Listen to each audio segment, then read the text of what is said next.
श्री दुर्गायै नमः। ओम ऐं ह्रीं क्लीं चामुंडाये विचे। भक्तजनों सादर प्रणाम। हम आज आपको चतुर्थ स्कंद में से श्री नर नारायण की कथा सुनाएंगे।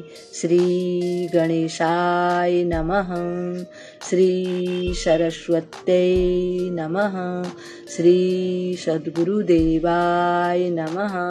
भक्तजनों, नर नारायण भगवान को आप सभी जानते होंगे।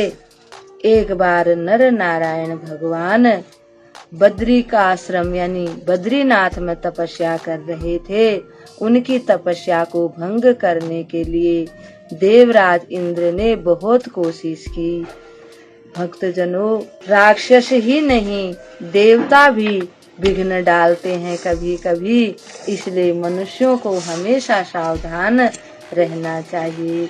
अब हम आपको कथा सुनाते हैं। व्यास जी कहते हैं, धर्म को ब्रह्मा जी का पुत्र माना गया है। धर्मात्मा धर्म ने दक्ष प्रजापति की 10 कन्याओं से अपना विवाह रचाया था।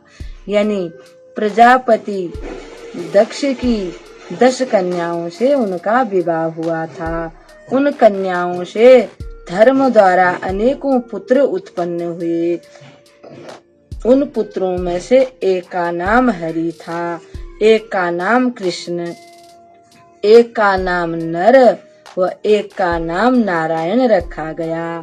हरि एवं कृष्ण निरंतर योगाभ्यास में लगे रहते। वे योग मार्ग वाले थे।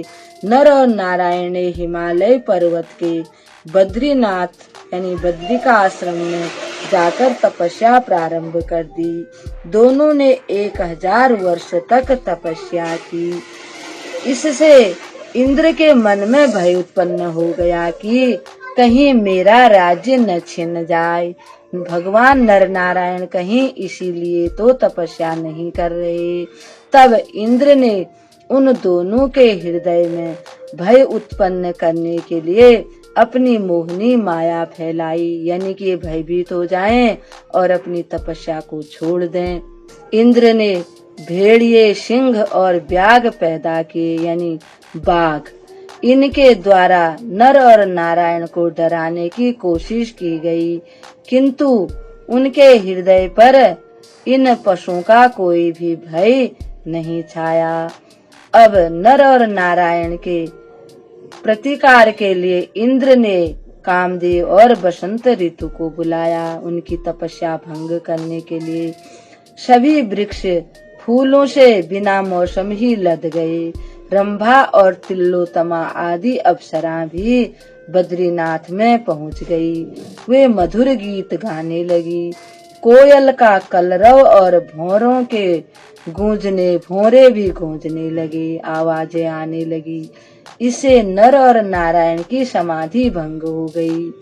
अनेकों अप्सराएं नर और नारायण के सामने एकत्रित हो गई। जब उन्होंने देखा कि नर नारायण की समाधि भंग हो गई तो वे उनके सामने आकर सब खड़े हो गए। कामदेव की इस विशाल सेना को देखकर दोनों नर और नारायण बड़े आश्चर्य में पड़ गए। व्यास जी कहते हैं, उस समय मुनिवर नारायण ने मन में अभिमान पूर्वक सोचा, इंद्र ने हमारे तप को विघ्न डालने के लिए, हमारी तपस्या में विघ्न डालने के लिए अप्सराओं को यहाँ भेजा है।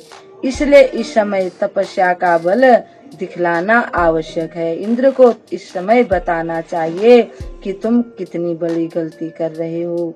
इस प्रकार मन में सोचकर नारायण ने अपना हाथ अपनी जंघा पर जोर से मारा। तुरंत एक सर्वांग सुंदरी स्त्री उनकी जंघा से प्रकट हो गई।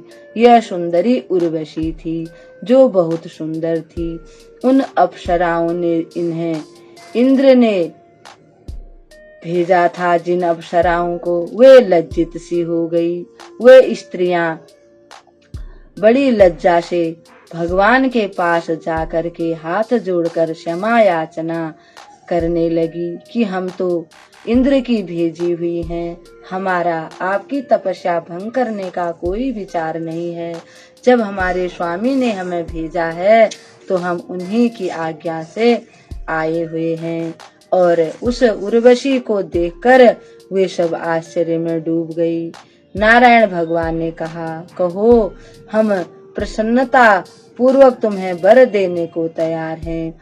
तुम सब इस सुंदर नेत्र वाली उर्वशी को साथ में लेकर स्वर्ग सिधारो। यह बाला तुम्हारे राजा इंद्र को भेंट स्वरूप दी जा रही है।